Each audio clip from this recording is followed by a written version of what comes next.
बंगाल की लड़ाई भयंकर होती जा रही है। सालों बाद ममता बनर्जी अपने गढ़ में घिरती हुई दिखाई दे रही है। कहना गलत नहीं होगा कि ममता अपना सबसे मुश्किल चुनाव लड़ रही है। एसआईआर से लेकर अधिकारियों का ट्रांसफर, सब पर ममता बनर्जी हंगामा कर रही है। यहां तक कि सुप्रीम कोर्ट में बतौर वकील भी पेश हो चुकी। ममता वो सब कर रही हैं जिससे उनका किला बच जाए।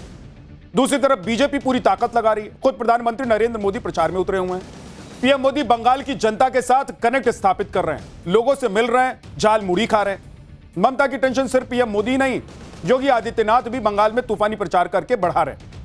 दूसरी तरफ ओवैसी ने भी बंगाल में दम दिखाना शुरू कर दिया। इन सबके बीच ममता को झटके पर झटका लग रहा है। अब देखिए कि टीएमसी के चुनावी मैनेजमेंट को तगड़ा झटका लगा है।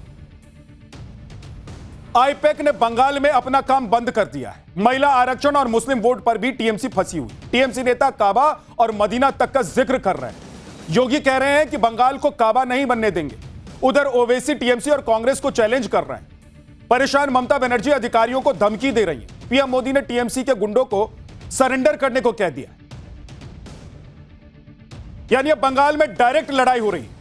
बिना लाग लपेट के एक दूसरे पर हमला किया जा रहा है। ऐसा लग रहा है कि जैसे बंगाल में चुनाव नहीं, युद्ध हो रहा है, जिसमें बयानों के बम बरसाए जा रहे हैं। बंगाल में 23 अप्रैल को पहले चरण के लिए वोटिंग होगी और उसके लिए प्रचार कल शाम थम जाएगा। लेकिन उससे पहले बंगाल में गजब का हंगामा मचा हुआ है। आईपैक बंद होने से लगे झटके से ममता कैसे उबर पाएंगी? क्या 11 सीटों पर लड़कर ओवैसी ममता और कांग्रेस का खेला खराब कर देंगे? पीएम मोदी ने किस तरह से ममता की टेंशन बढ़ा दी है? इन सब की एक एक तस्वीर आज आपको दिखाने, एक एक बयान आपको सुनाऊंगा। लेकिन पहले इस पूरे राजनीतिक घमासान की एक झलक आप देख लीजिए।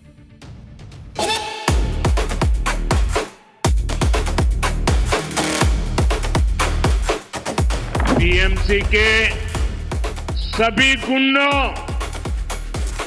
सभी सिंडिकेट, सभी भ्रष्टाचारियों को एक आखिरी मौका देता हूं कि माइक पिट করে দোকানে ঝালমুড়ি এসপিজি কে দিয়ে তৈরি করিয়ে 10 টাকা কখনো পকেটে থাকেও না। याद रखिए, अगर बंगाल में बीजेपी को और मोदी को कमजोर करना है तो मेरी आपसे अपील है कि आप टीएमसी को नहीं, मीम पार्टी को मजबूत करिए। बंगाल की धरती को हमें काबा की धरती नहीं बनने देना।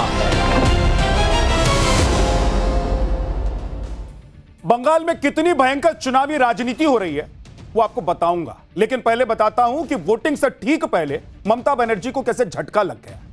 ममता बनर्जी ने इस बार चुनावी मैनेजमेंट के लिए आईपैक से कॉन्ट्रैक्ट किया था। यह वही कंपनी है जिसे प्रशांत किशोर ने बनाया था और बाद में प्रशांत किशोर इस कंपनी से अलग हो गए। आईपैक पर ही इस साल जनवरी में ईडी ने छापा मारा था, जिसकी बड़ी चर्चा हुई थी। खुद ममता बनर्जी ईडी की छापेमारी के बीच आईपैक के दफ्तर पहुंच गई थी। जमकर हंगामा हुआ था, बवाल हुआ था। अब खबर सामने आ रही है कि आईपैक ने बंगाल में अपना काम बंद कर दिया। आईपैक की एचआर का एक ईमेल वायरल हो रहा है जिसमें कहा गया है कि कुछ कानूनी अड़चनों की वजह से बंगाल में 20 दिन के लिए काम बंद कर रहे हैं। ईमेल में सभी कर्मचारियों से कहा गया है कि वो 20 दिन की छुट्टी लें। इसके बाद 11 मई को समीक्षा बैठक में आगे का फैसला लिया जाएगा। ये तस्वीरें आपको दिखा रहे हैं, देखिए। कोलकाता में आईपैक का दफ्तर अंधेरे में है, कर्मचारी भी नहीं दिख रहे हैं। साफ है कि आईपैक ने अपना काम कुछ दिनों के लिए बंद कर दिया। इस वक्त हम सॉल्टलेक सेक्टर 5 के उसी आईपैक के ऑफिस के बाहर हैं और अगर आप देखेंगे तो यहाँ पर जो आईपैक का मेन दरवाजा है, जो मेन ऑफिस का गेट है, यहाँ पर इस तरीके से देखिए आपको ताला लगा हुआ नजर आएगा और ये जो दोनों दरवाजे हैं इनको बंद करके ताला लगा दिया गया है और पूरा जो ऑफिस है वो यहाँ पर आपको खाली नजर आएगा। आईपैक के जो अंदर कर्मचारी हैं उनको बताया गया था कि वो जो है वो 10 तारीख तक जो है वो वर्क फ्रॉम होम करेंगे और इसके बाद जो है फिर आगे की रणनीति बताई जाएगी। हालांकि टीएमसी कह रही है कि आईपैक को लेकर गलत जानकारी फैलाई जा रही है। टीएमसी ने कहा है कि आईपैक को लेकर सारी खबरें निराधार हैं। आईपैक का कामकाज बंद नहीं हुआ है, चुनावी रणनीति योजना के हिसाब से चल रही है, जनता का ध्यान भटकाने की कोशिश की जा रही है। यानी कि टीएमसी इन सारी खबरों को गलत बता रही है और कह रही है कि चुनाव के नतीजे इन सारी हरकतों का जवाब देते हैं। अगर आईपैक ने 20 दिन के लिए काम बंद कर दिया है तो यह ममता बनर्जी के लिए बड़े झटके से कम नहीं है। क्योंकि आईपैक के पास टीएमसी के चुनावी मैनेजमेंट की पूरी जानकारी है। बंगाल की हर सीट का डेटा आईपैक के पास है। टीएमसी के हर कैंडिडेट की डिटेल भी आईपैक के पास ही है। आईपैक बूथ लेवल पर मैनेजमेंट देख रही है। टीएमसी के एक एक वोट की जानकारी आईपैक के पास है। आईपैक के बंद होने को लेकर कई तरह की बातें चल रही हैं। टीएमसी का कहना है कि आईपैक बंद नहीं हुआ, तो वहीं बीजेपी भी कह रही है कि आईपैक काम कर नहीं रही है। भले ही ऑफिस बंद हो, लेकिन आईपैक के लोग दूसरी जगह से काम कर रहे हैं। सुनिए बीजेपी ने और क्या कहा है इस पूरे मुद्दे। ये आईपैक के सब दफ्तर बंद है, ये सिर्फ दिखावा है, कुछ दफ्तर बंद नहीं है। आज हो सकता है इलेक्शन कमीशन का इतना स्ट्रिंजेंट एक्शन इस इलेक्शन में हम लोग देख रहे हैं, ऑफिस का एड्रेस बदल हो सकता है, लेकिन आईपैक बंद नहीं हुआ। आईपैक है अपना जगह में। यानी बंगाल में ममता बनर्जी के लिए एक के बाद एक मुश्किलें सामने आ रही। एसआईआर के मुद्दे पर ममता सुप्रीम कोर्ट में लड़ाई लड़ रही हैं और अब आईपैक का काम बंद करना, इन सब के बीच अधिकारियों के ट्रांसफर से भी ममता भारी टेंशन है। और इसी परेशानी में अब ममता बनर्जी धमकी वाले भाषा का इस्तेमाल भी कर रही है। ममता बनर्जी ने राज्य के अधिकारियों को चेतावनी देते हुए कहा है कि आप सबका इतिहास मुझे पता है, कल बीजेपी नहीं रहेगी, ध्यान रखें, हमें सब पता है, आपका नाम और आपका ठिकाना, सबका हिसाब होगा। अगर चुनाव में ठीक से काम नहीं किया तो सबका हिसाब होगा। ममता बनर्जी धमका रही, सरेआम धमका रही। बंगाल में चुनाव आयोग ने जिस तरह से अधिकारियों का ट्रांसफर किया है, उससे ममता बनर्जी बौखलाई हुई और अब अधिकारियों को ही धमकी दे रही। दूसरी तरफ पीएम मोदी ने भी टीएमसी को चेतावनी दी है। पीएम मोदी ने कहा है कि टीएमसी के सभी गुंडों के पास आखिरी मौका है कि 29 अप्रैल से पहले सरेंडर कर। सुनिए पीएम मोदी ने कहा, टीएमसी के सभी गुंडों, सभी सिंडिकेट, सभी भ्रष्टाचारियों को एक आखिरी मौका देता हूं। 29 अप्रैल से पहले अपने अपने थाने में आत्मसमर्पण कर लो।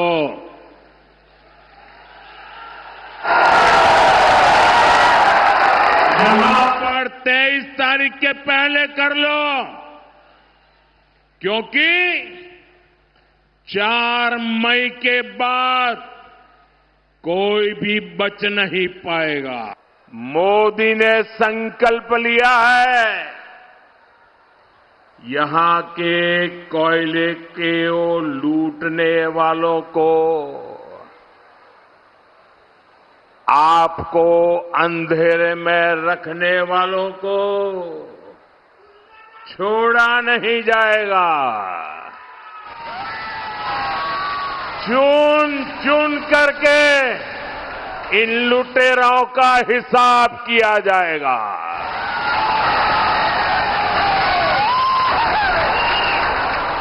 ये टीएमसी में सबका नंबर लगेगा और ये मोदी की गारंटी है।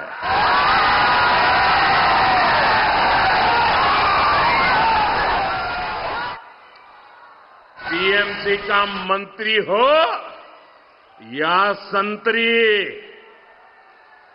जो भी लूट में शामिल है, पूरा हिसाब होगा। मुख्यमंत्री ममता बनर्जी प्रधानमंत्री नरेंद्र मोदी पर इसलिए भी हमलावर हैं क्योंकि पीएम मोदी जब भी बंगाल आते हैं वो बीजेपी के लिए गजब चुनावी माहौल बना जाता है। इस बार भी पीएम मोदी ने अपने बंगाल दौरे में एक ही दिन में ताबड़तोड़ 4 रैलियां की और इसके जरिए उन्होंने बंगाल के पूरे जंगल महल इलाके को साध लिया। पीएम मोदी ने जंगल महल इलाके के बांकुड़ा, पुरुलिया, झारग्राम और पश्चिम मेदिनीपुर के 4 इलाकों में 4 विशाल जनसभाएं की।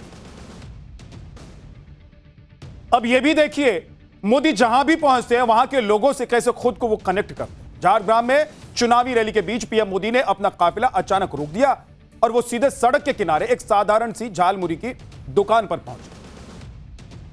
अपनी दुकान पर पीएम मोदी को देखकर दुकानदार को यकीन नहीं हुआ, वो सन्न रह गया, विश्वास नहीं हो पा रहा था उसे अपनी आंखों पर। और इस बीच पीएम मोदी ने दुकानदार से स्पेशल झालमुड़ी बनाने को कह दिया। दुकानदार ने झालमुड़ी तैयार करते हुए पीएम से पूछा कि क्या वो प्याज खाते हैं। इस पर पीएम मोदी ने जवाब दिया, प्याज तो खाता हूं, किसी का दिमाग नहीं खाता हूं। पीएम मोदी ने झालमुड़ी के लिए दुकानदार को अपनी जेब से निकालकर 10 रुपए भी दिए। उन्होंने खुद भी झालमुड़ी खाई और आसपास जो लोग मौजूद थे उनको भी खिलाया। आप भी पीएम मोदी का झालमुड़ी के जरिए खुद को झारग्राम के जनता से कनेक्ट कर देने वाला ये वीडियो। भाई हमें अपना झालमुड़ी खिलाओ। हाँ, कितने का होता है आपका झालमुड़ी? आप कितने का नहीं, अच्छे वाला कितने का होता है? 10 पीस। हाँ, जो भी है बना दो। हाँ, झालमुड़ी खाएंगे? हाँ हाँ, खाएंगे, बिल्कुल खाएंगे। तो कितना, 10 रुपए देना है? दुकान में आए सर। हाँ, 10 रुपए देना है। नहीं भाई, ऐसा नहीं। हाँ हाँ, आप प्याज खाते हैं, दिमाग नहीं खाते बस।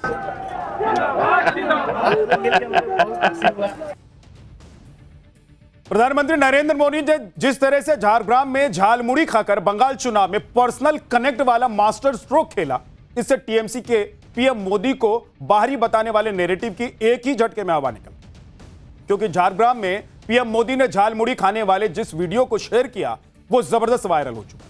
इस वीडियो को पीएम मोदी के official Instagram account, Facebook account और ट्विटर पर शेयर किया।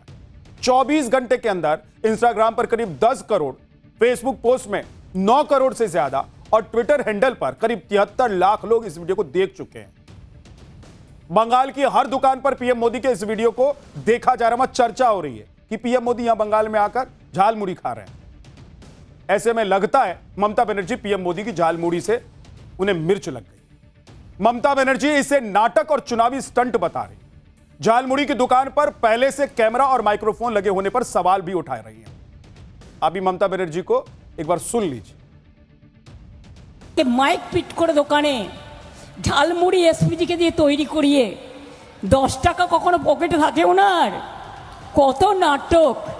নির্বাচনের সময় গুহাতে গিয়ে বসে থাকেন, কখনো নির্বাচনের সময় বলে আমি চায়ওয়ালা, 10 টাকা বের করে ঝালমুড়ি খাচ্ছে। বুঝুন, সেই ঝালমুড়িটাও নিজেদেরই তৈরি করা। আর যদি তৈরি করা না হবে তাহলে দোকানে ক্যামেরা ফিট আগের থেকে ছিল কি করে?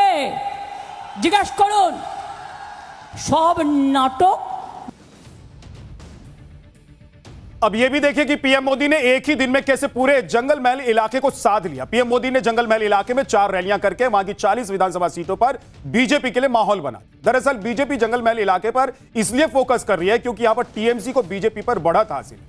पिछले चुनाव के नतीजे देखें तो जंगल महल की 40 विधानसभा सीटों में से 24 सीटें टीएमसी के पास हैं, जबकि बीजेपी के पास 16 सीटें हैं। और अपने बंगाल दौरे में पीएम मोदी का फोकस झारग्राम और पश्चिम मेदिनीपुर पर इसलिए भी ज्यादा रहा क्योंकि झारग्राम की सभी 4 विधानसभा सीटें टीएमसी के पास हैं, जबकि पश्चिम मेदिनीपुर की 15 में से 13 सीटें फिलहाल टीएमसी के पास हैं। झारग्राम में चुनावी रैली के साथ ही लोगों के बीच पहुंचकर पीएम ने झारग्राम में झालमुड़ी खाई तो लोगों को टीएमसी की गुंडागर्दी से बचाने का भरोसा भी उन्होंने दिया। अभी पीएम मोदी को सुनिए। साथियों, बंगाल के ये चुनाव नया इतिहास बनाने जा रहे हैं।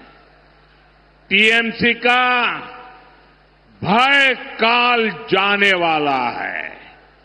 बीजेपी के भरोसे का सेवा काल आने वाला है।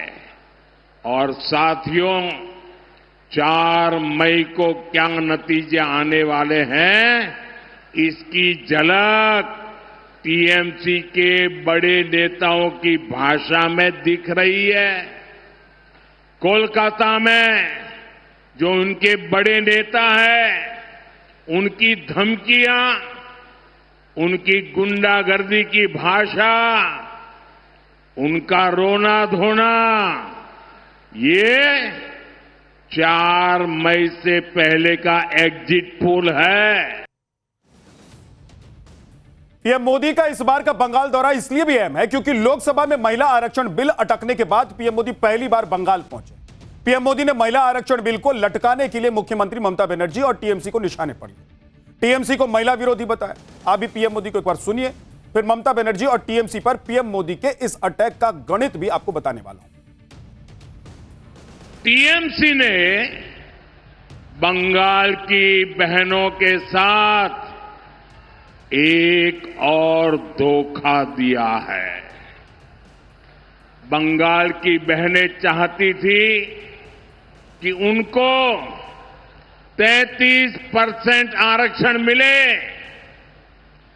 मोदी ने ये सुनिश्चित किया। बंगाल की बहनें चाहती थी कि ये 2029 से ही लागू हो। मोदी ने इसके लिए भी प्रयास किया, लेकिन टीएमसी नहीं चाहती थी कि बंगाल की बेटियां ज्यादा संख्या में एमएलए बने, ज्यादा संख्या में एमपी बने, क्योंकि बंगाल की बेटियां इनके महाजंगल राज को चुनौती दे रही है। इसलिए टीएमसी ने कांग्रेस के साथ मिलकर साजिश रची और इन्होंने महिलाओं के लिए 33% सीट सुरक्षित रखने का कानून नहीं बनने दिया। पीएम मोदी बंगाल की लड़ाई में महिलाओं पर फोकस इसलिए भी कर रहे हैं क्योंकि बंगाल चुनाव में इस बार सीधी लड़ाई एम वर्सेस एम की है, यानी कि मोदी की सीधी टक्कर ममता से है और बीजेपी भी जानती है कि इस टक्कर में उसे अगर जीतना है तो एक और एम यानी कि महिलाओं को अपने पाले में करना जरूरी है। क्योंकि बंगाल का पिछला रिकॉर्ड देखें तो यही एम यानी कि महिला फैक्टर ममता बनर्जी की जीत का बड़ा फैक्टर रहा। साल 2021 के बंगाल विधानसभा चुनाव में करीब 50% महिलाओं ने ममता बनर्जी को वोट कर दिया, जबकि बीजेपी को 36% महिलाओं ने वोट किया और इस तरह ममता बनर्जी यहां मोदी से 14% वोट से आगे रही। साल 2021 ही नहीं, पिछले 3 विधानसभा चुनाव में टीएमसी को बंगाल की करीब करीब आधी महिलाओं का सपोर्ट मिलता रहा। 2011 के चुनाव में टीएमसी को 49% महिलाओं का वोट मिला था। 2016 के चुनाव में टीएमसी को 47% महिलाओं ने वोट किया था और 2021 के चुनाव में ममता की पार्टी को 50% महिला वोट मिला। बीजेपी का प्लस पॉइंट यह है कि बंगाल में बीजेपी के लिए महिला वोटर्स का समर्थन लगातार बढ़ रहा है। 2011 के बंगाल चुनाव में बीजेपी को 4% महिला वोट मिले। 2016 के बंगाल के चुनाव में बीजेपी को 10% महिला वोट मिले। 2021 के बंगाल चुनाव में बीजेपी का महिला वोट बढ़कर सीधे 36% पहुंच गया। जाहिर है कि बीजेपी का टारगेट साफ है। इस बार बीजेपी महिला वोट बैंक में टीएमसी की 14% की बढ़त में सेंध लगाना चाहती है, तो बंगाल का नतीजा भी अपने पक्ष में बीजेपी कर सकती है अगर सेंध लगा दे तो। इसीलिए पीएम मोदी ने बंगाल की टीएमसी को महिला विरोधी बताने के साथ ही आदिवासियों का भी विरोधी बताया और टीएमसी पर देश की पहली आदिवासी महिला राष्ट्रपति के अपमान का भी आरोप लगाया। याद रखिए, बंगाल में बीजेपी सरकार मतलब महिलाओं की खुशहाली। महिलाओं की खुशहाली ये मोदी की गारंटी। लेकिन आदिवासी विरोधी टीएमसी उनका अपमान करती है।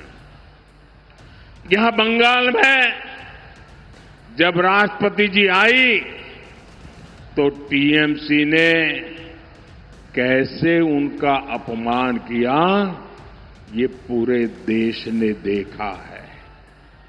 बंगाल की बहनें आदिवासी समाज के इस अपमान को, एक राष्ट्रपति के अपमान को कभी भी नहीं भूलेगा। आप मुझे बताइए, राष्ट्रपति का अपमान हमें मंजूर है क्या?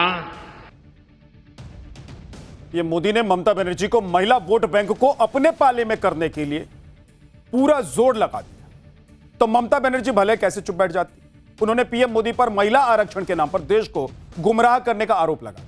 ममता बनर्जी ने कहा कि यह बेहद दुर्भाग्यपूर्ण है कि प्रधानमंत्री ने ईमानदारी से इस मुद्दे को सुलझाने के बजाय देश को गुमराह करने का रास्ता चुना। वो ये बात स्पष्ट करना चाहती हैं कि तृणमूल कांग्रेस हमेशा से महिलाओं के लिए उच्च राजनीतिक प्रतिनिधित्व का समर्थन करती रही। संसद और राज्य विधानसभाओं में दोनों सदनों में महिलाएं निर्वाचित प्रतिनिधियों का अनुपात उनके यहां सबसे ज्यादा है। लोकसभा में उनके करीब 39% निर्वाचित सदस्य महिलाएं हैं राज्यसभा में उन्होंने 40% महिला सदस्यों को मनोनीत किया हुआ है। ऐसे में महिला आरक्षण का विरोध करने का सवाल ही नहीं उठता। आगे ममता बनर्जी ने महिला आरक्षण विधेयक को लेकर केंद्र सरकार की मंशा पर सवाल उठाया। ममता बनर्जी ने याद दिलाया कि विधेयक सितंबर 2023 में ही पारित हो चुका है। अगर नियत साफ थी तो केंद्र सरकार ने इसे अब तक जमीन पर उतारा क्यों नहीं है? एक ही विधेयक को कितनी बार पास कराएंगे? आखिर में ममता बनर्जी ने कहा कि बीजेपी ने केवल राजनीति करने के लिए इस कानून को जानबूझकर परिसीमन विधेयक से जोड़ दिया है। महिला आरक्षण के मुद्दे पर पीएम मोदी ने ममता बनर्जी को घेरने की भी कोशिश की। दूसरी तरफ मुस्लिम वोट बैंक के मुद्दे पर भी ममता की परेशानी बढ़ रही है। ममता बनर्जी अगर बंगाल में मजबूत है तो इसकी एक बड़ी वजह मुस्लिम वोट बैंक भी है, जो टीएमसी को एक मुश्त मिलता रहा है। लेकिन इस बार मुस्लिम वोट के लिए अलग अलग दावेदार आ गए। बंगाल में ओवैसी की एंट्री से ममता की परेशानी बढ़ सकती है। ओवैसी ने ममता की पार्टी के बागी हुमायूं कबीर के साथ गठबंधन किया था, लेकिन बाद में गठबंधन से अलग हो गए। अब ओवैसी अपने दम पर ममता को चैलेंज कर रहे हैं। ओवैसी ने तो खुलकर ममता बनर्जी और कांग्रेस को चुनौती दे दी है और ये लोग बीजेपी को नहीं हरा सकते, ये भी कह दिया। उन्होंने कहा कि बीजेपी को सिर्फ एआईएमआईएम ही टक्कर दे सकती। एक बार सुन लीजिए। 294 सीट पर कांग्रेस लड़ती है, लेफ्ट फ्रंट 250 सीट पर लड़ता है, टीएमसी 294 लड़ती है, बीजेपी भी 294 लगती है। और सबको दर्द क्या है कि ये आखिर कौन है जिसके सर पे टोपी है, चेहरे पे दाढ़ी है, जिसकी जबान तेज तलवार की तरह चलती है। ये 11 सीट पर लड़ता है तो इनको दर्द शुरू हो जाता है। इनको लगता है बीजेपी जीत जाती है। अरे 11 को छोड़ो, 270 पर तुम जीत जाओ और बीजेपी को हरा दो, तुम में दम है तो बताओ मुझे। ओवैसी ने कांग्रेस पर भी जमकर हमला किया। ओवैसी ने कहा कि देश का बंटवारा कराने का आरोप मुसलमानों पर लगाया जाता रहा, जबकि बंटवारा कराने के पीछे तो कांग्रेस ही थी। बार क्या बोलते हैं, अरे एक पार्टीशन हो गया। अरे तुम झूठ बोल रहे हो। पार्टीशन का जिम्मेदार मुसलमान नहीं था, क्योंकि 90% मुसलमान तो डाल ही नहीं सकते थे उस जमाने में, जब वो जालिम जिना इस मुल्क के 2 टुकड़े किए। और 2 टुकड़े करने वालों में क्या कांग्रेस पार्टी शामिल नहीं है? बिल्कुल है। ये मैं नहीं कह रहा हूं, मौलाना अबुल कलाम आजाद अपनी किताब इंडिया विंस फ्रीडम में कह रहे कि मैं गांधी के पास गया, मैं नेहरू के पास गया कि भारत के टुकड़े मत होने दो। और मौलाना आजाद ने क्या लिखा वो आप उस किताब को उठाकर पढ़ लीजिए। ओवैसी जिस तरह से मुस्लिम वोट बैंक में सेंध लगा रहे हैं, उससे टीएमसी में बेचैनी दिखने भी लगी। आप देखिए कि बंगाल चुनाव में अब काबा और मदीना का जिक्र होने लगा है। टीएमसी नेता सायोनी घोष ने एक रैली में दिल में है काबा आंखों में मदीना गाना गा दिया, जिससे मुस्लिम वोट बैंक टीएमसी से छिटके नहीं। लेकिन टीएमसी के इस दांव पर यूपी के सीएम योगी आदित्यनाथ ने पलटवार की। सुनिए कैसे बंगाल में बार पलटवार का दौर चल रहा है। बंगाल की धरती को हमें काबा की धरती नहीं बनने देना है। बंगाल की धरती तो काली की धरती रहेगी, मां काली की धरती, मां दुर्गा की धरती रहेगी, वंदे मातरम की धरती रहेगी और हर हर महादेव का गूंज इस धरा से लगातार चलना चाहिए। यूपी के मुख्यमंत्री योगी आदित्यनाथ ने जब से बंगाल चुनाव में एंट्री की है, तभी से उन्होंने अपने ताबड़तोड़ हमलों से ममता सरकार और टीएमसी को धुआं धुआं कर दिया। आज भी सीएम योगी ने ममता बनर्जी के 15 साल के शासन पर जबरदस्त अटैक किया और 2 टूक कह दिया कि इस बंगाल में खेला होबे नहीं चलेगा। सीएम योगी आदित्यनाथ ने बंगाल में गौमाता को कटने से बचाने के लिए हिंदुओं को नहीं बंटने की अपील भी की। अभी योगी आदित्यनाथ को सुनिए। पिछले 15 वर्षों में ममता दीदी के नेतृत्व में जिस प्रकार की अराजकता, गुंडागिर्दी, माफियागिरी आज बंगाल की धरती पर देखने को मिल रहा है। ममता दीदी कहती है कि अब खेला हो भी, और मैं तो उनसे कहना चाहता हूं 15 साल बहुत हुए, अब खेला बंद होगा और विकास शुरू होगा। ए बार खेला शेष, उन्नयन शुरू। ये बंगाल की धरती है, भारत की संस्कृति की, भारत की आध्यात्मिक परंपरा की धरा। हमें इस बात को तय करना होगा, बंगाल की धरती पर गौ माता को कटने नहीं देंगे और बंगाल की धरा पर हिंदुओं को बंटने नहीं देंगे।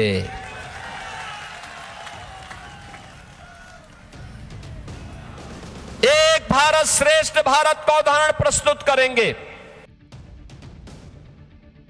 योगी आदित्यनाथ ही नहीं, बीजेपी के एक और फायर ब्रांड नेता और असम के मुख्यमंत्री हिमंत बिस्वा शर्मा भी टीएमसी और ममता बनर्जी पर गजब फायर है। बंगाल में धुआंधार प्रचार में जुटे हिमंत बिस्वा शर्मा ममता बनर्जी के उस नैरेटिव पर अटैक कर रहे हैं जिसमें ममता बनर्जी बंगाल के लोगों से कह रही हैं कि अगर बीजेपी जीत गई तो मांस मछली पर बैन लग जाएगा। हिमंत बिस्वा शर्मा ने बंगाल में एक रैली के दौरान साफ किया कि असम में 10 सालों से बीजेपी की सरकार है, वहां ऐसा कोई बैन नहीं लगा है।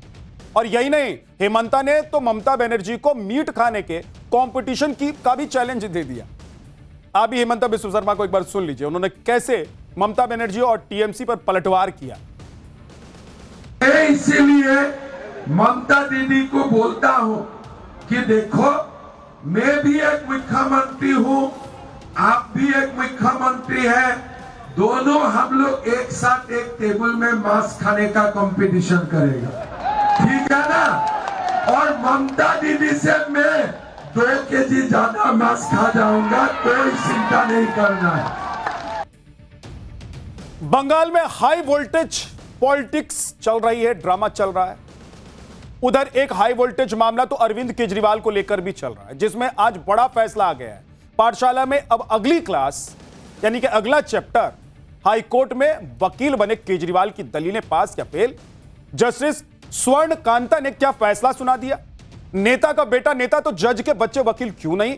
हाईकोर्ट में केजरीवाल को लगी फटकार का कंप्लीट चैप्टर आपको दिखाने।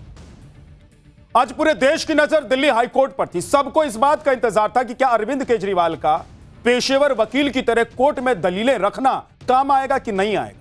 क्या अरविंद केजरीवाल के आरोपों के जवाब में दिल्ली हाईकोर्ट की जज जस्टिस स्वर्ण कांता खुद को केस से अलग करेंगी या नहीं करेंगी? लेकिन जिस मामले को लेकर अरविंद केजरीवाल का खुद कोर्ट पहुंच गए थे, वो वकील की तरह कोर्ट में अपनी बात रख रहे थे, दलील रख रहे थे, जज के सामने ही उन पर सवाल उठा देने की हिम्मत कर दिखाई थी। उस मामले में अरविंद केजरीवाल को बड़ा झटका लग गया। उनका वकील की तरह दलीलें रखना काम नहीं आए। अरविंद केजरीवाल की जज बदलने की याचिका को हाई कोर्ट ने खारिज कर दिया। अरविंद केजरीवाल ने जस्टिस स्वर्ण कांता को इस केस से हटाने की अपील की थी। जस्टिस स्वर्ण कांता ने उनकी सारी दलीलों को खुद सुना था। आज बारी जस्टिस स्वर्ण कांता की थी। उन्होंने फैसला भी सुनाया और अरविंद केजरीवाल को भी खरी खरी सुनाई। जस्टिस स्वर्ण कांता ने साफ कहा कि वो इस मामले से खुद को अलग नहीं करेंगे। फैसला सुनाते हुए जस्टिस स्वर्ण कांता ने आज उन पर उठे एक एक सवाल का जवाब दिया। जस्टिस स्वर्ण कांता के लिए आज बहुत बड़ा दिन, क्योंकि आज उन्हें ऐसे केस में फैसला सुनाना था जहां उन पर ही कई सवाल खड़े हो रहे हैं। जस्टिस स्वर्ण कांता ने आज कोर्ट में क्या क्या बातें कही हैं, अरविंद केजरीवाल की दलीलों पर क्या क्या कहा है, यह सब आपको बताने था। अरविंद केजरीवाल ने जस्टिस स्वर्ण कांता की निष्पक्षता को चुनौती दी। उनके परिवार तक के कनेक्शन को लेकर सवाल उठा दिए। यह कहा था कि उनके बच्चे तो मोदी सरकार के पैनल में वकील हैं, यह तो हितों का टकराव है। आज जस्टिस स्वर्ण कांता ने उनकी निष्पक्षता पर उठे सारे सवालों का जवाब दिया। इसकी पूरी डिटेल आज पाठशाला में आपको बताऊंगा। एक हफ्ते पहले अरविंद केजरीवाल ने शराब नीति से जुड़े मामले की सुनवाई कर रही जस्टिस स्वर्ण कांता शर्मा के सामने ही उन्हें इस केस से हटाए जाने के लिए कुल 10 दलीलें रखी थी। अरविंद केजरीवाल ने करीब 45 मिनट तक दलीलें दी, जिससे जस्टिस स्वर्ण कांता शर्मा ने बड़ी शांति और धैर्य के साथ सुना था। लेकिन आज केजरीवाल को जवाब देने की बारी खुद इस केस की सुनवाई कर रही जस्टिस स्वर्ण कांता शर्मा की थी। उन्होंने केजरीवाल के आरोपों पर कई तीखी टिप्पणियां की। कोर्ट ने कहा कि किसी न्यायाधीश के खिलाफ केजरीवाल के व्यक्तिगत आरोप दरअसल पूरे न्यायिक संस्थान पर हमला है। ऐसे में जज ऐसे आरोपों के सामने अपनी न्यायिक जिम्मेदारी से पीछे नहीं हट सकते। कोर्ट ने कहा कि एक न्यायाधीश बनने से पहले ही कई लेवल के एग्जाम और जांच होती है। 30 साल के करियर में कानूनी और नैतिक दोनों कसौटियों पर न्यायाधीश को परखा जाता है। ऐसे में यह नहीं हो सकता है कि अब वादी यानी कि केजरीवाल अपने हिसाब से नए टेस्ट तय करते। कोर्ट ने कहा कि किसी वादी की असंतुष्टि या इस आशंका पर कि उसे राहत नहीं मिलेगी, इस आधार पर न्यायाधीश को पक्षपाती नहीं ठहराया जा सकता। कोर्ट ने कहा, आज केजरीवाल पर तंज कसते हुए कोर्ट की तरफ से कहा गया, क्या अब जजों को यह भी साबित करना होगा कि उन्होंने कोई सामाजिक या कानूनी कार्यक्रम में हिस्सा नहीं लिया या उनके परिवार के सदस्य कानूनी पेशे में नहीं है? जस्टिस स्वर्णकांता शर्मा ने केजरीवाल को कहा कि इस मामले में एक कैच-22 सिचुएशन पैदा करने की कोशिश की गई, जिसका मतलब यह हुआ कि अगर जज खुद को केस से अलग कर लेते तो एक तरह का संदेश जाता, और अगर खुद को केस से अलग नहीं करते तो वादी अपने मुताबिक उसका मतलब निकालता। इसलिए कोर्ट ने कहा कि यह वादी यानी कि केजरीवाल के लिए विन विन सिचुएशन बनाने की कोशिश, जिसे अदालत स्वीकार नहीं कर सकती। इसके साथ ही कोर्ट ने केजरीवाल को फटकार लगाते हुए कहा कि ऐसी स्थिति न केवल संबंधित जज पर बल्कि पूरे न्यायिक ढांचे पर असर डाल सकती है, इसलिए अदालतें इस तरह के दबाव या फिर रणनीति का हिस्सा नहीं बन सकती। कोर्ट ने यह भी साफ किया कि जज ऐसे आरोपों के सामने अपनी न्यायिक जिम्मेदारी से पीछे नहीं हट सकते। इसलिए जस्टिस स्वर्णकांता शर्मा ने कहा कि इस केस में निडर होकर उत्तर देना उनका कर्तव्य और दायित्व बन जाता है। 13 अप्रैल को केजरीवाल ने कोर्ट में जस्टिस स्वर्णकांता शर्मा के सामने ही उन पर कई आरोप लगा दिए। आज उन सभी आरोपों का जवाब जस्टिस स्वर्णकांता शर्मा ने एक एक करके दिया। जस्टिस स्वर्णकांता शर्मा ने कहा कि इस केस में मेरे सामने सबसे बड़ा सवाल यही आया कि क्या मैं केस की सुनवाई से हट जाऊं। उन्होंने कहा कि मुझे ऐसी परिस्थितियों का सामना करना पड़ा जहां मेरी निष्पक्षता और गरिमा पर सवाल उठाए गए, इसलिए स्वाभाविक रूप से उनके मन में बिना सुनवाई के खुद को इस मामले से रिक्यूज करने यानी कि अलग करने का विचार आया।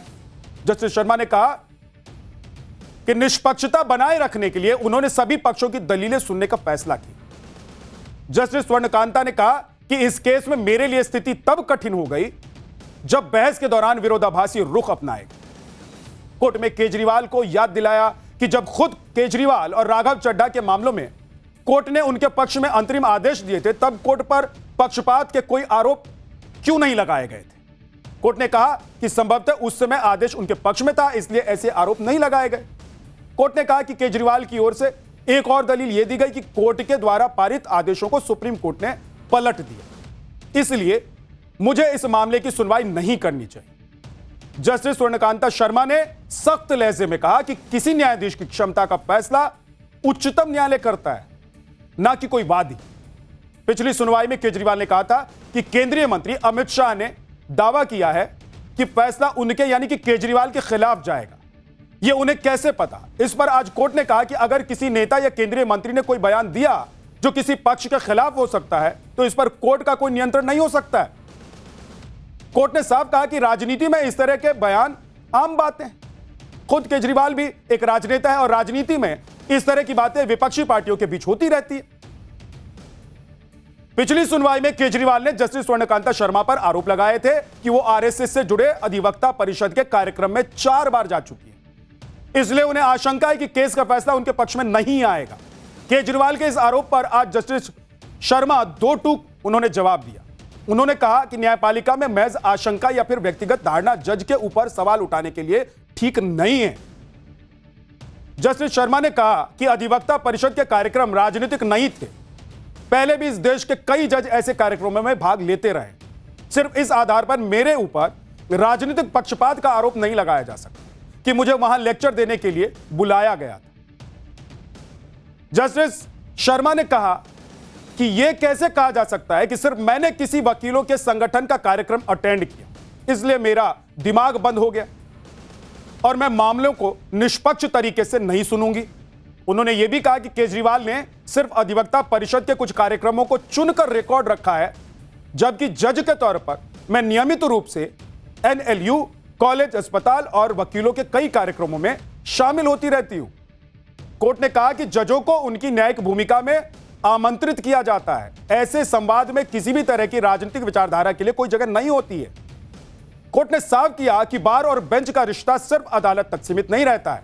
बार एसोसिएशन द्वारा कार्यक्रम आयोजित करना कोई असामान्य बात नहीं है, इसलिए किसी भी लिटिगेंट को बार और बेंच के संबंधों पर सवाल उठाने या फिर उन्हें अपने हिसाब से आंकने की अनुमति नहीं दी जा सकती। जस्टिस स्वर्णकांता शर्मा ने कहा कि सिर्फ वादी के विरोधी विचारधारा वाले संगठनों के कार्यक्रम में जाने की वजह से किसी अदालत के खिलाफ पक्षकार को अविश्वास के बीज बोने की इजाजत नहीं दी जा सकती।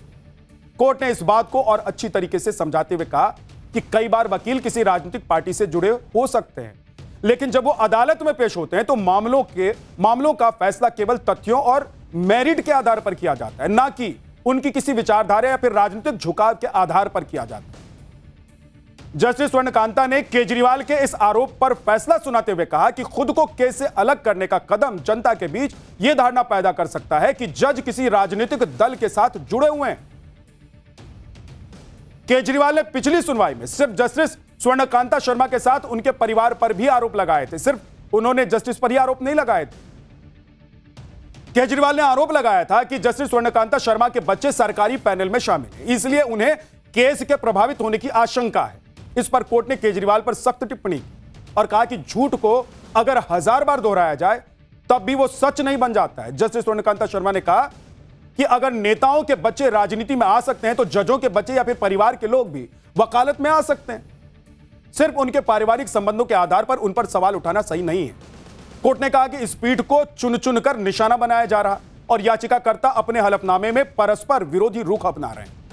अपने बच्चों को लेकर लगाए गए आरोपों पर जस्टिस शर्मा ने यह भी कहा कि सिर्फ केजरीवाल जी ने यह आरोप लगाया है।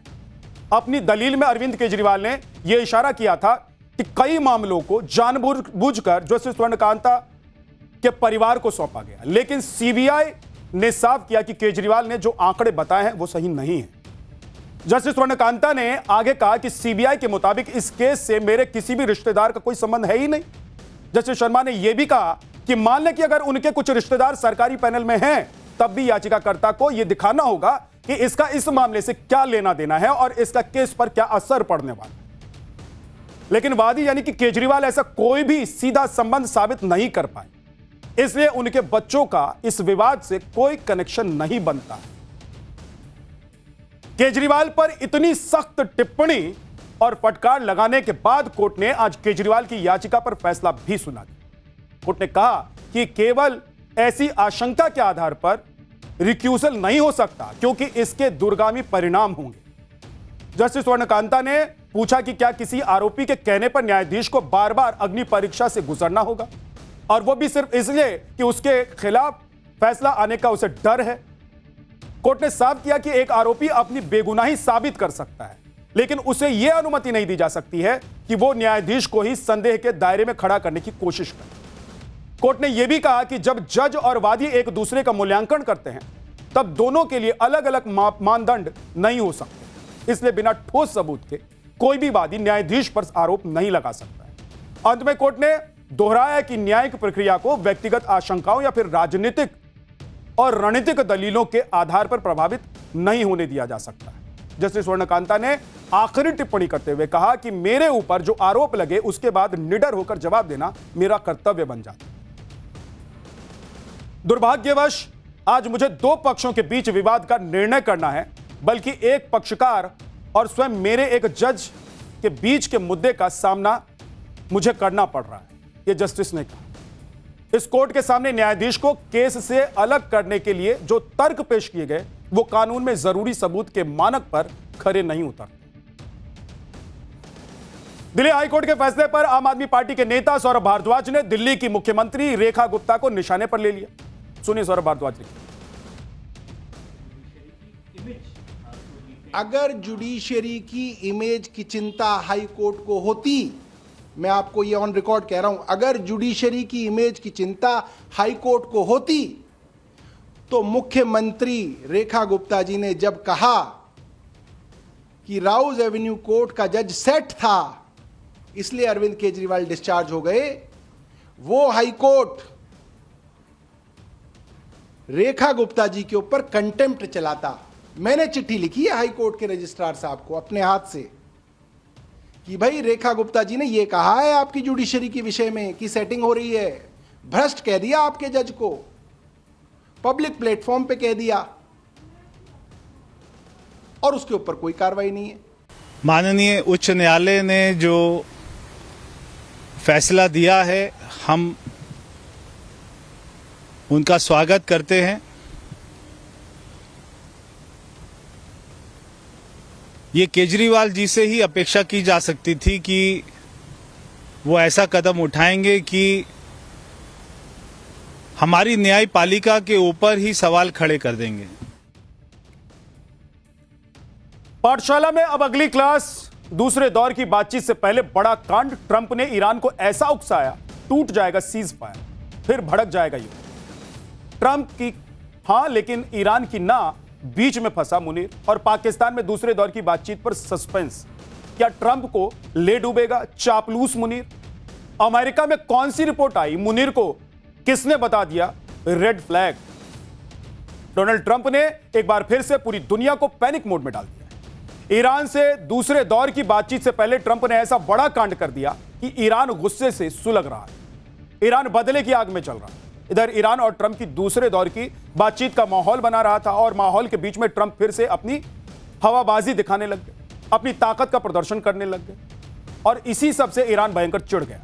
ईरान को पहले से ही अमेरिका पर भरोसा नहीं है। दूसरी तरफ ट्रंप ऐसे ऐसे कांड कर देते हैं कि बातचीत का जो माहौल बन भी जाता है उस पर भी पानी फिर जाता है। इधर ट्रंप ईरान से बातचीत करने का डंका पीट रहे हैं, उधर उनके इशारे पर समंदर में अमेरिका ने ईरान के जहाज पर बड़ा हमला कर दिया। और इस हमले से ट्रंप ने ईरान के साथ होने वाली संभावित बातचीत को खतरे में डाल दिया, क्योंकि अब ईरान बातचीत से एक कदम पीछे हट गया। ईरान ने दूसरे दौर की बातचीत पर चुप्पी साध ली है। ईरान की खामोशी ने पाकिस्तान में होने वाले दूसरे दौर की बातचीत पर सस्पेंस खड़ा कर दिया। अपने जहाज पर हमले को लेकर ईरान भड़का हुआ। ईरान ने अमेरिका को चेतावनी तक दे दी, यानी अब धमकियों का नया दौर शुरू हो गया। यह सब देखकर पाकिस्तान अलग सदमे में, क्योंकि पाकिस्तान तो खुद को मध्यस्थता का चैंपियन साबित करने में लगा हुआ है। मुनीर खुद को ट्रंप का सबसे वफादार साबित करने में लगा हुआ है। इस्लामाबाद में दूसरे दौर की बातचीत की तैयारी भी शुरू हो गई है।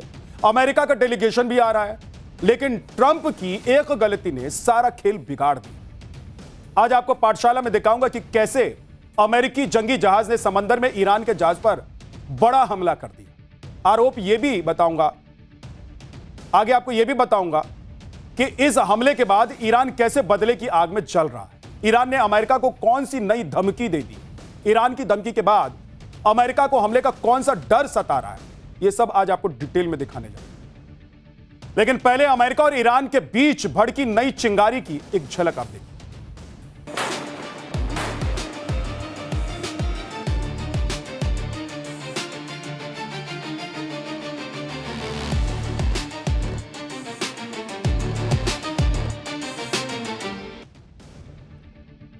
ईरान युद्ध को लेकर सबसे पहले बात उस वीडियो की जिसकी वजह से सीज फायर टूट सकता है, युद्ध और भड़क सकता है।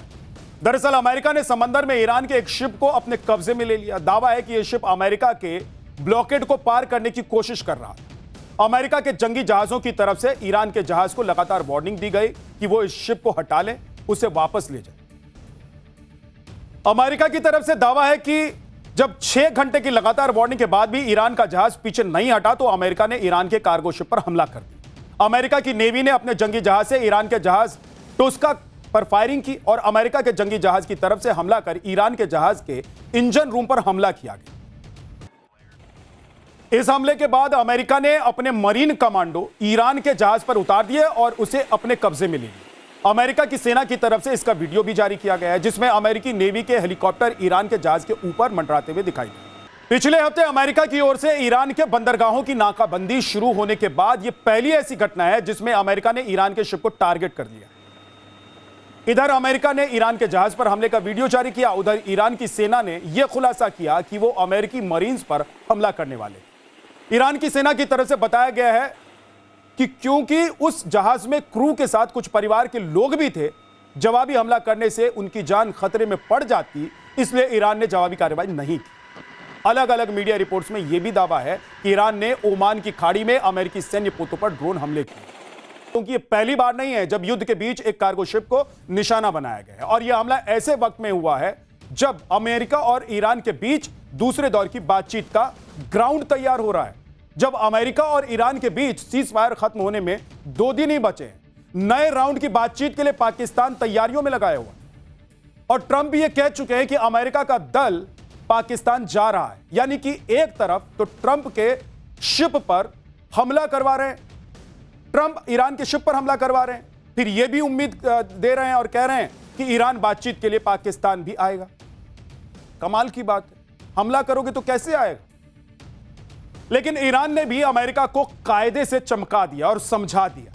अपने जहाज पर हमले से ईरान गुस्से में।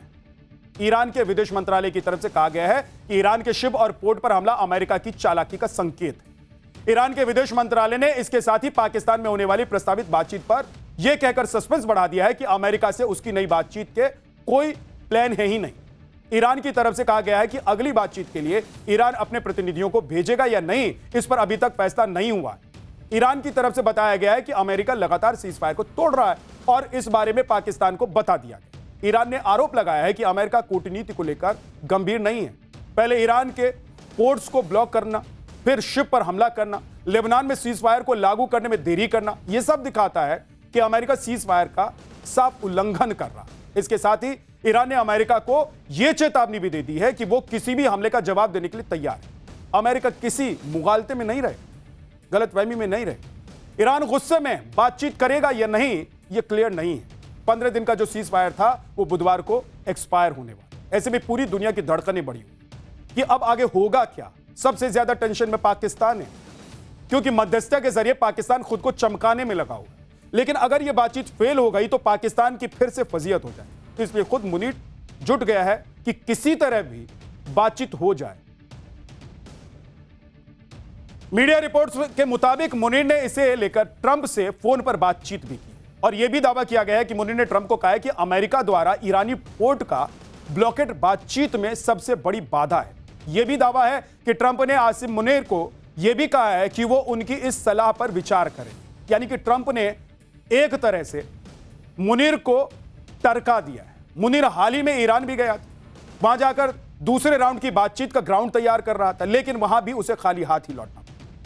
उधर ट्रंप ने बातचीत से ठीक पहले ईरान का जहाज तोड़कर यानी कि हमला करके मुनीर को भी झटका दे दिया। ट्रंप के हमले से पाकिस्तान के सामने भी विश्वसनीयता का संकट खड़ा हो, क्योंकि अमेरिका और ईरान डायरेक्ट बातचीत नहीं कर रहे हैं, बीच में मुनीर है, इसलिए ईरान भी मुनीर को सुना रहा है।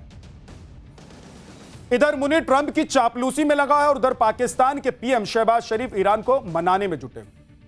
ट्रंप ने शहबाज शरीफ को ईरान के राष्ट्रपति मसूद पेजेश्कियान को मनाने का एक टास्क दे दिया है। शहबाज शरीफ ने यह तो नहीं बताया कि पेजेश्कियान ने उनकी बात मानी या नहीं मानी, लेकिन उन्होंने यह जरूर बता दिया है कि फोन पर पेजेश्कियान से उनकी क्या बात हुई है। शहबाज ने बताया कि मैंने राष्ट्रपति डॉक्टर मसूद पेजेश्कियान से क्षेत्रीय स्थिति में हो रहे बदलावों पर एक ठोस बातचीत की। मैंने सऊदी अरब, कतर और तुर्की के नेताओं के साथ अपनी हालिया मुलाकातों से मिली जानकारियां भी राष्ट्रपति के साथ साझा की। मैंने उन्हें भरोसा दिया है कि पाकिस्तान स्थायी शांति और क्षेत्रीय स्थिरता के लिए एक ईमानदार और सच्चे सूत्रधार की भूमिका निभाने के प्रति पूरी तरह से प्रतिबद्ध है। मुनीर और शहबाज इसी चक्कर में है कि किसी तरह ट्रंप और ईरान की डील हो जाए, इसका क्रेडिट पाकिस्तान को मिल जाए और पाकिस्तान यह दिखा सके कि वही दुनिया में शांति का नया चैंपियन है। लेकिन सच तो यह है कि ट्रंप ने पाकिस्तान को बाय चॉइस नहीं बल्कि मजबूरी में मध्यस्थता के लिए चुना है, क्योंकि ट्रंप के चक्कर में कोई भी देश नहीं पड़ना चाहता। तो ले देकर ट्रंप के पास सिर्फ एक ही विकल्प बचता है, वो है पाकिस्तान। लेकिन यह विकल्प ट्रंप के लिए घातक भी साबित हो सकता है। अमेरिका में मुनीर को लेकर एक नई रिपोर्ट छप गई। अमेरिका की फॉक्स न्यूज की वेबसाइट पर पब्लिश हुई खबर के मुताबिक अमेरिका से डिफेंस एक्सपर्ट और थिंक टैंक के आसिम मुनीर को अमेरिका के लिए रेड फ्लैग बताया गया। इसका मतलब यह है कि आसिम मुनीर अमेरिका के लिए खतरे का अलार्म है। अमेरिकी डिफेंस एक्सपर्ट्स ने ऐसा मुनीर को भरोसे के लायक नहीं बताया है कि आप उससे मध्यस्थता करवा सकें और शांति दूत उसे बना सकें, क्योंकि जिस मुनीर के ट्रंप के साथ अच्छे संबंध हैं, उसी मुनीर के अच्छे संबंध ईरान की सेना, IRGC और ईरानी खुफिया अधिकारियों से भी हैं। इसीलिए अमेरिकी think tank organisation Foundation for Defense of Democracies के सीनियर फेलो बिल रोगियो ने फॉक्स न्यूज डिजिटल से बातचीत में कहा है कि ट्रंप को पाकिस्तानियों पर भरोसा नहीं करना चाहिए। बिल रोगियो ने कहा है कि अफगानिस्तान में पाकिस्तान एक धोखेबाज सहयोगी साबित हुआ और इसीलिए उस पर भरोसा नहीं किया जा सकता। बिल रोगियो ने आगे कहा कि पाकिस्तान एक तरफ तो अमेरिका का दोस्त होने का दिखावा करता है, वहीं वो पीठ पीछे तालिबान का समर्थन भी कर रहा है। बिल रोडियो ने ट्रंप प्रशासन को अलर्ट करते हुए कहा कि आईआरजीसी के साथ मुनीर के गहरे संबंध, इसलिए अमेरिका को मुनीर पर आंख बंद करके भरोसा नहीं करना चाहिए, बल्कि मुनीर को अमेरिका के लिए रेड फ्लैग यानी कि खतरे के संकेत के तौर पर देखा जाना चाहिए। फॉक्स न्यूज की रिपोर्ट के मुताबिक मुनीर अब 2016 और 17 में पाकिस्तान की मिलिट्री इंटेलिजेंस का डायरेक्टर था। उस वक्त वो पाक सेना में जनरल के तौर पर काम करता। उसी दौरान मुनीर ने ईरानी खुफिया अधिकारियों के साथ संबंध बनाने की शुरुआत की। बाद में पाक फौज में जैसे जैसे मुनीर का कद बढ़ता गया, ईरान के सैन्य अधिकारियों और नेताओं और आईआरजीसी के टॉप कमांडर्स के साथ उसके रिश्ते बेहतर होते चले। इनमें मारे जा चुके कुद्स फोर्स के कमांडर कासिम सुलेमानी और आईआरजीसी कमांडर हुसैन सलामी दोनों शामिल। यानी कि अमेरिका में यह बातें हो रही हैं कि मुनीर को भरोसेमंद नहीं माना जा सकता है, उस पर ट्रस्ट करके ट्रंप को धोखा ही मिले। ईरान गुस्से में है, बातचीत होगी या नहीं होगी पता नहीं है, लेकिन ट्रंप ऐसा दिखाने की कोशिश कर रहे हैं कि सब कुछ उनके कंट्रोल में। एक इंटरव्यू में ट्रंप ने ईरान से बातचीत में शामिल ना होने के दावे को खारिज कर दिया। ट्रंप ने कहा है कि अगर ईरान से डील हो गई तो वो ईरान के सीनियर लीडर से मिलना चाहेंगे। ट्रंप ने कहा कि हमारी बातचीत होनी है, इसलिए मैं ये मानकर चल रहा हूं कि इस टाइम पर कोई चालाकी नहीं करेगा। ट्रंप ने यह तक दावा कर दिया है कि राष्ट्रपति जेडी वेंस, विशेष दूत स्टीव विटकॉफ और सलाहकार जेरेड इस्लामाबाद पहुंच रहे हैं। ट्रंप और ईरान के बीच तनाव को देखते हुए चीन फिर से एक्टिव हो गया और चीन के राष्ट्रपति शी जिनपिंग ने पहली बार स्ट्रेट ऑफ हॉर्मूज पर ईरान की नाकेबंदी को लेकर बयान दे दिया। शी जिनपिंग ने स्ट्रेट ऑफ हॉर्मूज के खुले रहने पर जोर दिया है। शी जिनपिंग ने सऊदी अरब के क्राउन प्रिंस से बातचीत में कहा है कि चीन विवादों को डिप्लोमेसी के जरिए सुलझाने पर जोर देता है। इसके अलावा चीन के विदेश मंत्रालय ने ईरान के शिप पर हमले को लेकर भी चिंता जताई है। बड़ी बात यह भी है कि चीन ने हॉर्मुज स्ट्रेट को अंतर्राष्ट्रीय समुद्री रास्ता बताया, जबकि ईरान पर अपना अधिकार बताया। इस पूरे विवाद में चीन बहुत बड़ा प्लेयर है। पिछली बार भी जब ईरान और अमेरिका के बीच बातचीत हुई थी तो ट्रंप ने उसका क्रेडिट चीन को दिया था। अगर चीन हॉर्मुज स्ट्रेट के खुलने को लेकर प्रेशर बना रहा है तो यह बड़ी बात है।